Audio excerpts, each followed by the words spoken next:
দেশের সব সরকারি প্রাথমিক বিদ্যালয়ের শিক্ষার্থীদের বছরে কমপক্ষে একটি করে গাছ লাগানোর আহ্বান জানালেন প্রধানমন্ত্রী তারেক রহমান।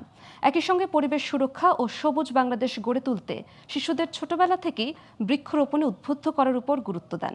সকালে রাজধানীর আঙ্কারগাঁওয়ের প্রাথমিক শিক্ষা পদক 2026 অনুষ্ঠানে দেশব্যাপী সরকারি প্রাথমিক বিদ্যালয়ে বৃক্ষরোপণ কর্মসূচির উদ্বোধনকালে এই আহ্বান জানান প্রধানমন্ত্রী।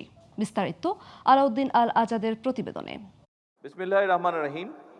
রাজধানীর আগারগাঁওয়ে বাংলাদেশ চীনমৈত্রী সম্মেলন কেন্দ্রে বুধবার প্রাথমিক শিক্ষা পদক 2026 অনুষ্ঠানের আয়োজন করে প্রাথমিক ও গণশিক্ষা মন্ত্রণালয়।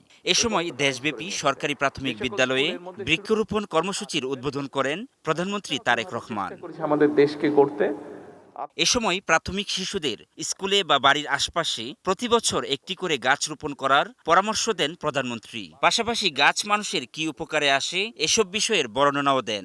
এখন থেকে যখন বর্ষা আসবে, আব্বু আম্মুকে বলে রাখবে, টিচারকে বলে রাখবে যে যখন বর্ষার সিজন আসবে, প্রত্যেক বর্ষার সিজনে যতদিন পর্যন্ত তুমি বড় না হচ্ছ, তোমার বয়স যতদিন পর্যন্ত 20 বছর না হচ্ছে, প্রত্যেক বছর একটা করে গাছ লাগাতে হবে।